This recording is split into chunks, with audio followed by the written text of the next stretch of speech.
There is a world, an underworld of organized crime which intrigues us as much as we condemn it. In it are two names that became legends, John Gotti and Whitey Bulger. Both men built empires on fear, violence, and the blood of their enemies. But their paths were as different as the cities they ruled. One craved the spotlight, the other thrived in the shadows. What drove them to such extremes? And how did their quest for power lead to their ultimate downfall, manipulating the FBI from the shadows? What secrets lay behind their contrasting strategies? But did this thirst for fame hide a deeper insecurity? John Gotti was born on October 27, 1940, in the Bronx, New York. His early life was one of poverty and struggle, marked by a relentless drive to escape the shadows of his upbringing. By age 12, Gotti was already running errands for local mobsters, a young boy drawn to the enticing force of power and money. John Gotti's rise to power was nothing short of infamous, cementing his place in history as the last of the old-time mafia bosses. Born into a large, struggling family in the Bronx in 1940, Gotti clawed his way to the top of the Gambino crime family through sheer force and violence. By the time he was sentenced to life in prison in 1992, he had become an urban legend, respected by some, feared by many. Mikey, when you fell on the wrong side of John, you died. I mean, there was no mercy. You died. There was no two ways about it. As the head of one of the nation's most powerful mob families, Gotti broke all the rules, basking in the limelight while running a multi-million-dollar empire built on prostitution, extortion, gambling, theft, and drugs. His charisma and style earned him the nickname the Dapper Don, as he strutted down the streets of Queens in tailor-made suits, commanding both fear and admiration. But beneath the glamour was a ruthless killer. John Gotti was a stone-cold killer, said retired FBI agent J. Bruce Mao. He was responsible for countless deaths, including the infamous murder of his rival, Paul Castellano. Gotti took charge of what's called the Gambino crime family shortly after his reputed predecessor was gunned down. When Carlo Gambino died, Paul Castellano took over the family. Tensions within the organization began to simmer. Castellano's old-school style clashed with Gotti's more brash, flamboyant approach. Castellano avoided the drug trade, believing it would bring too much federal attention. Gravano didn't really favor because they were looked upon as hard muscle guys, jaw breakers, knee breakers, but pea-brained. He was a family of the haves and the have-nots. Castellano and all his side made all the money. The Gotti's crews are all struggling, just trying to earn enough money to get by. Gotti, however, saw massive profits in narcotics, and his growing power base within the family began to pose a threat to Castellano's reign. The conflict between the two became inevitable, and Gotti seized his moment. In a brazen move that broke mafia protocol, Gotti orchestrated Castellano's assassination without seeking formal approval from the Commission, a council of the major New York crime families. Gunman in New York City tonight shot and killed a man identified by police as Paul Castellano, reputed chief of the Gambino mafia family. On December 16th, 1985, Castellano was gunned down outside Sparks Steakhouse in Manhattan in a meticulously planned hit. Gotti, now the undisputed leader of the Gambino family, quickly consolidated his power, ensuring loyalty through both fear and generosity. Gotti's style was a stark departure from the traditional low-profile mob boss. He embraced the public spotlight, frequently appearing in the tabloids, earning the moniker the Dapper Don for his sharp appearance and $1,800 custom-made suits. Gotti was a media darling, always smiling, always charming, and always dressed to impress. The public, particularly in his Queens neighborhood, saw him as a local hero, a man who organized community picnics and kept the streets free of drugs, at least on the surface. His image was that of a gentleman gangster, a figure of respect who enforced order while exuding style and grace. But behind the charm and tailored suits was a brutal killer.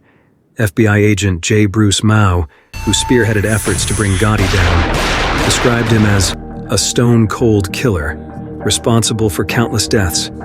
Gotti's hands were soaked in blood, yet his image in the media rarely showed this darker side. For a time, it seemed like Gotti was untouchable. He beat multiple criminal charges, earning another nickname, the Teflon Don, as no charges seemed to stick. Gotti's ability to evade justice only elevated his myth, but it was his hunger for attention that ultimately led to his undoing. The FBI, ever watchful, began to close in, catching him on tape discussing murders and other illegal activities. Gotti's downfall came with the betrayal of his trusted underboss, Sammy the Bull Gravano. Gravano, a feared mobster himself, turned state's evidence and provided crucial testimony that translated the cryptic language of Gotti's recorded conversations into cold, hard facts for the jury. The tapes. Sammy the Bull Gravano's decision to turn against John Gotti marked one of the most shocking betrayals in mafia history, a calculated move that not only sealed Gotti's fate, but also shattered the long-standing code of silence, or omerta, that had governed organized crime for generations. Gravano had been Gotti's trusted underboss, a man who had risen through the ranks alongside him, taking part in countless operations and even murders to consolidate the Gambino family's power. But in the world of organized crime, loyalty has its limits, and Gravano ultimately chose self-preservation over allegiance. For years, Gravano had been Gotti's right-hand man, fiercely loyal and instrumental in Gotti's rise to the top. They shared a close partnership, and Gravano, known for his violent efficiency, had personally overseen many of the criminal operations that enriched the Gambino family. When Gotti planned the assassination of Paul Castellano, it was Gravano who helped execute the plot. By all accounts, Gravano was a deeply embedded figure in Gotti's inner circle, which is why his eventual betrayal struck such a devastating blow. The relationship between Gotti and Gravano began to fracture as law enforcement pressure mounted. In the late 1980s, the FBI had been conducting a relentless campaign to bring down the Gambino family, using wiretaps, surveillance, and informants to gather evidence. Despite Gotti's flamboyant public persona and reputation for beating the legal system, behind the scenes, he was becoming more vulnerable. The FBI's surveillance was beginning to pay off, and they had captured incriminating conversations of Gotti, discussing murders, racketeering, and other criminal activities. In 1990, Gotti, Gravano, and consigliere Frank Locascio were indicted on a series of charges, including murder, conspiracy to commit murder, loan sharking, and racketeering. While Gotti had managed to evade conviction in previous trials this time, the government had more than just tapes. They had Gravano. Facing overwhelming evidence and suspecting that Gotti was willing to let him take the fall, Gravano made the fateful decision to cooperate with the government. Gravano's decision to flip was driven in part by a deep sense of betrayal. In taped conversations, Gotti was heard bad-mouthing Gravano, blaming him for certain criminal decisions and positioning himself to throw Gravano under the bus if necessary. These tapes, which Gravano listened to while in custody, shattered any illusions of loyalty. For Gravano, he was so upset about his loyal, his wonderful boss just bad-mouthing behind his back. Sammy's looking down at the transcript and he takes his headphones and throws them down on the table and says, "Don't gloat, guys. Don't gloat."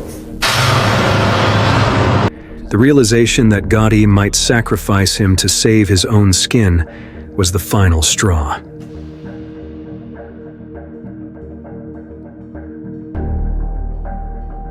I loved him. I was attached at the hip with him.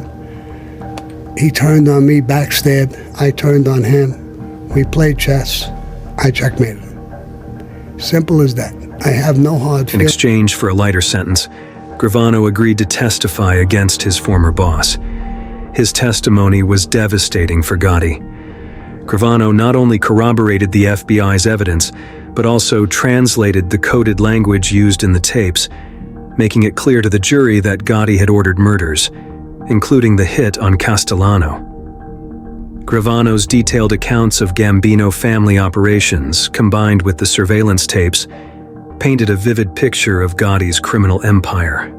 During the trial, Gravano described in chilling detail the inner workings of the Gambino family, his role in 19 murders, and how Gotti had run the organization. He laid bare the hierarchy of the mob, the business of crime, and the ruthless measures taken to maintain control. Feelings towards him. If we were alive together now, and I know what I know now, I would shoot him in the fucking head in 2 seconds flat. Boom. Right now. Right here. In front of the whole fucking world. Straight up. You betrayed me. Gravano's testimony was not just about facts. It was about dismantling the myth of John Gotti. The man who had been portrayed as an untouchable crime boss was exposed as a cold-blooded murderer who had manipulated his way to the top and was willing to betray his closest associates. You betrayed me. I did everything for you. I got you out of every case. I'm behind, and the government knows it. Every case he beat, I'm fucking behind it. Bribing people, threatening people, doing all kinds of shit. Making things disappear. Killing people for you. Gravano's betrayal rocked the mafia world. The unwritten rules of organized crime dictated that members should never cooperate with law enforcement. And by breaking this rule, Gravano set a precedent that shook the foundations of the mafia. His cooperation was seen as a significant turning point, marking the beginning of a new era where long-standing traditions of silence and loyalty were no longer guaranteed. For John Gotti, Gravano's testimony was the nail in the coffin. For you, we're in Cosa Nostra together, we're brothers. It's your tape. It's you on tape, not me. And you want to sacrifice me. You want to help the government put me away. So I turned on him. If you turn on me, I will turn on you. I don't turn on people, I don't backstab. John Gotti's trial was a media spectacle, with reporters from around the world vying for a glimpse of the man who had once ruled New York's underworld. But as witness after witness took the stand, the image of the untouchable Teflon Don began to crumble. The final blow came when Gravano pointed directly at Gotti and described in chilling detail how his boss had ordered hit after hit. Did Gotti ever truly believe he was untouchable? Or was it all just a facade? On April 2nd, 1992, Gotti was convicted on multiple charges, including 5 murders, and was sentenced to life in prison without the possibility of parole. Gravano, in return for his cooperation, was given a reduced sentence and entered the Witness Protection Program. However, his time in hiding was short-lived, as he eventually left the program and even returned to a life of crime, later being imprisoned again. In the end, the bond between Gotti and Gravano was a reminder of the fragile nature of loyalty in the world of organized crime. By the late 1990s, the Gotti name, once synonymous with power and control, had lost its luster. John Gotti Sr., battling throat cancer, became a shadow of his former self. In 1999, his son took a plea deal, effectively stepping down from his leadership role. As Gotti's health declined, so did the strength of the Gambino family.